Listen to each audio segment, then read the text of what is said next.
برادران ملت، علماء ذوی الاحترام، حفاظ عظام، السلام علیکم ورحمۃ اللہ تعالی وبرکاتہ۔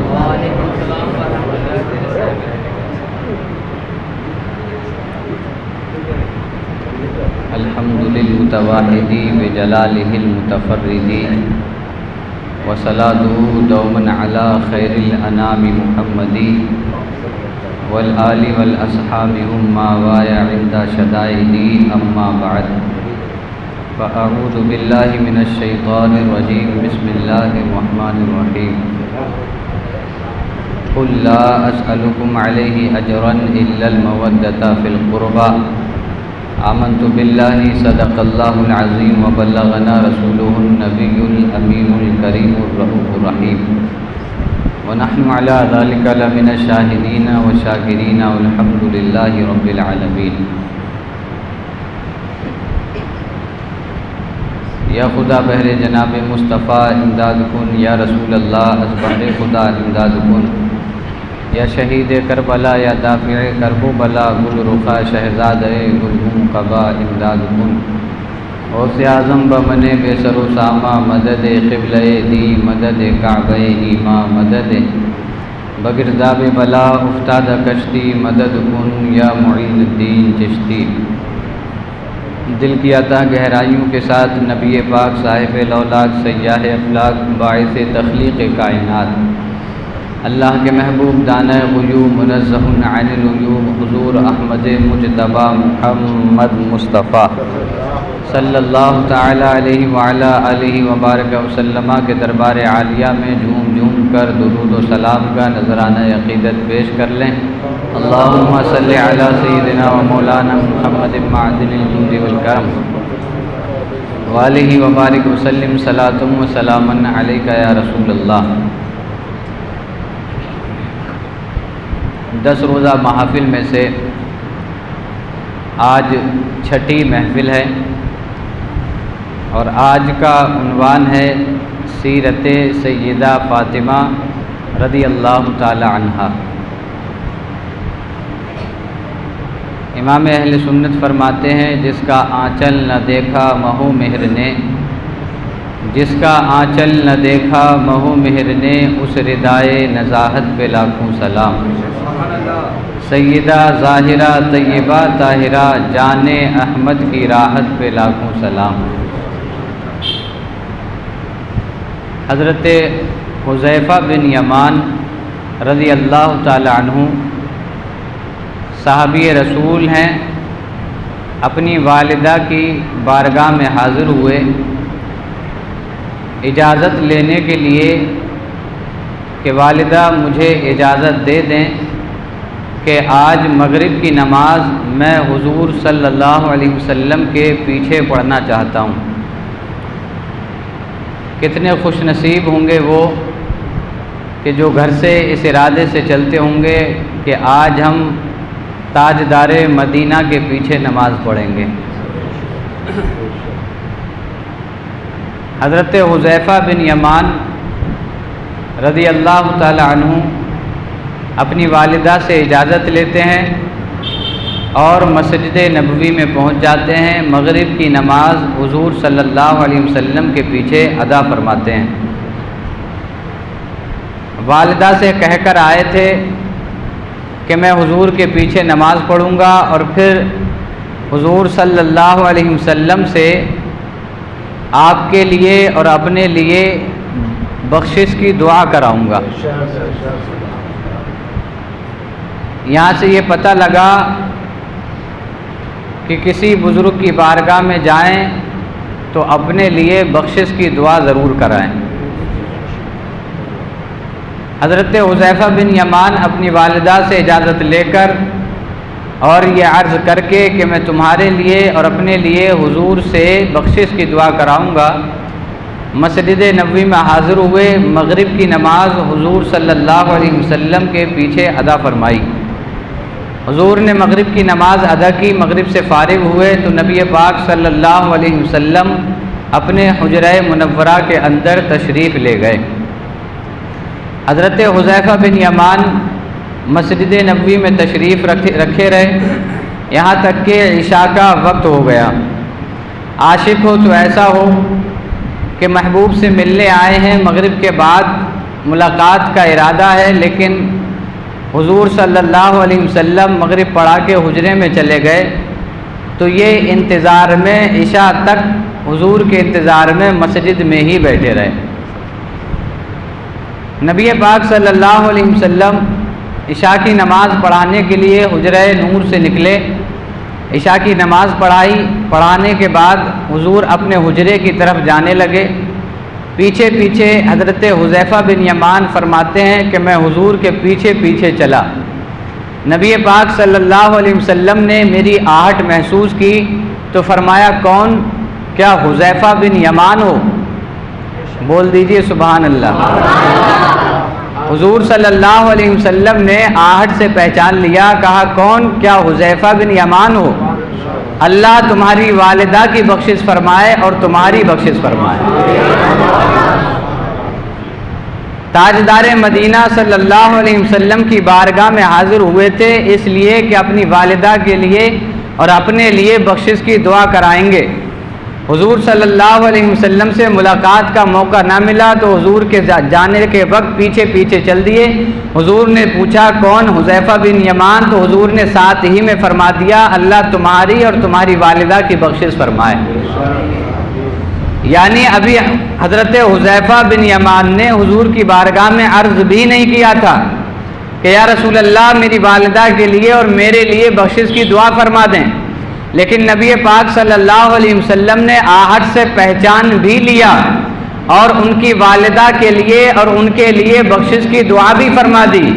نبی پاک صلی اللہ علیہ وسلم کا یہ علم غیب ہے کہ حذیفہ بن یمان جس ارادے سے گھر سے چلے تھے ابھی ارادہ ظاہر بھی نہیں کیا تھا کہ حضور نے ان کے ارادے کو پہچان بھی لیا اور ان کے ارادے کے مطابق دعا بھی عطا فرما دی۔ اور کوئی غیب کیا تم سے نہا ہو بھلا، جب نہ خدا ہی چھپا تم پہ کروڑوں درود۔ اور وہ نبی کیا جو اپنی امت سے بے خبر ہو، فریاد جو امتی کرے حال زار میں، ممکن نہیں کہ خیر بشر کو خبر نہ ہو۔ نبی پاک صلی اللہ علیہ وسلم نے بغیر ان کے بتائے ہوئے انہیں دعا بھی دے دی۔ اب میں جس جملے کی طرف آپ کو لے کے آنا چاہتا تھا، یعنی اسی حدیث پاک کا جو جملہ میں آپ کے سامنے پیش کرنا چاہتا تھا، اب وہ جملہ سماعت فرمائیں۔ حضور صلی اللہ علیہ وسلم نے حضرت حذیفہ بن یمان سے کہا کہ تمہاری اور تمہاری والدہ کی اللہ مغفرت فرمائے۔ حذیفہ بن یمان کیا جانتے ہو یہ تمہارے پاس کھڑا ہوا شخص کون ہے؟ عرض کیا یا رسول اللہ میں نہیں جانتا، اللہ و رسول بہتر جانتے ہیں۔ حضور نے ارشاد فرمایا یہ فرشتہ ہے اور یہ اس بات کی خوشخبری دینے آیا ہے کہ اللہ نے فرمایا ہے کہ فاطمہ جنتی عورتوں کی سردار ہے اور حسنین کریمین جنتی نوجوانوں کے سردار ہیں۔ کیا بات رضا اس چمنستان کرم کی، زہرا ہے کلی جس میں حسین اور حسن پھول۔ ان کی شان تو اتنی بلند و بالا ہے کہ ان کی سرداری کا سرٹیفکیٹ دینے کے لیے اللہ فرشتے کو بھیج دیتا ہے۔ حضور نے فرمایا یہ فرشتہ صرف یہ بات بتانے کے لیے آیا ہے کہ اللہ نے فاطمہ کو جنتی عورتوں کی سردار بنا دیا ہے، حسنین کریمین کو جنتی نوجوانوں کا سردار بنا دیا ہے۔ حضرت سیدہ فاطمہ الزہرا رضی اللہ تعالی عنہا جنتی عورتوں کی سردار ہیں۔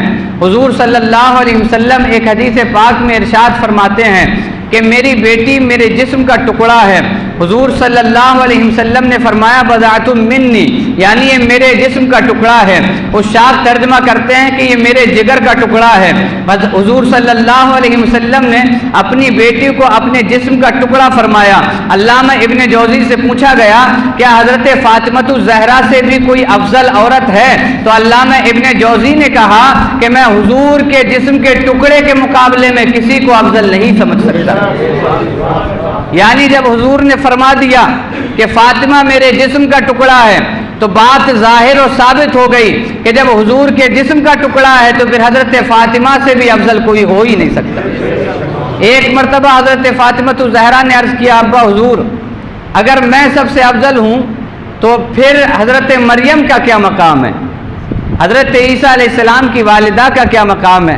تو حضور نے فرمایا وہ اپنے دور کی عورتوں کی سردار ہیں اور اللہ نے تمہیں ہر دور کی عورتوں کا سردار بنا دیا ہے۔ آج ہم جس کا ذکر کرنے بیٹھے ہیں وہ کوئی معمولی شخصیت نہیں بلکہ وہ جنتی عورتوں کی سردار ہیں۔ اور آج میری تقریر کا اکثر حصہ اپنی اسلامی ماں اور بہنوں کی نصیحت پر مشتمل ہوگا۔ حضور صلی اللہ علیہ وسلم نے اپنی بیٹی کے لیے فرمایا کہ میرے جسم کا ٹکڑا ہے، اور حضور نے ارشاد فرمایا ایک حدیث پاک میں کہ جس نے فاطمہ سے بغض رکھا اس نے مجھ سے بغض رکھا، اور جس نے مجھ سے بغض رکھا اس نے اللہ سے بغض رکھا۔ یہ اہل بیت ہیں، ان کی شان کا عالم یہ ہے کہ اگر ان سے کوئی بغض رکھے تو وہ ان سے ہی نہیں رکھتا بلکہ وہ آگے بڑھ کے اللہ کے رسول سے بھی بغض رکھتا ہے اور اللہ سے بھی بغض رکھتا ہے۔ حضرت فاطمہ الزہرا رضی اللہ تعالیٰ عنہ کے تعلق سے حضور نے ایک حدیث میں فرمایا من احب فاطمۃ فمن احبنی ومن احبنی من احب اللہ۔ حضور نے فرمایا جس نے فاطمہ سے محبت کی اس نے مجھ سے محبت کی، اور جس نے مجھ سے محبت کی اس نے اللہ سے محبت کی۔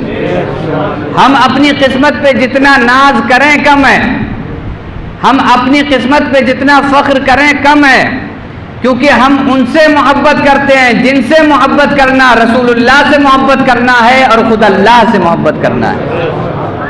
نبی پاک صلی اللہ علیہ وسلم نے فرمایا کہ جس نے فاطمہ کو تکلیف دی اس نے مجھے تکلیف دی۔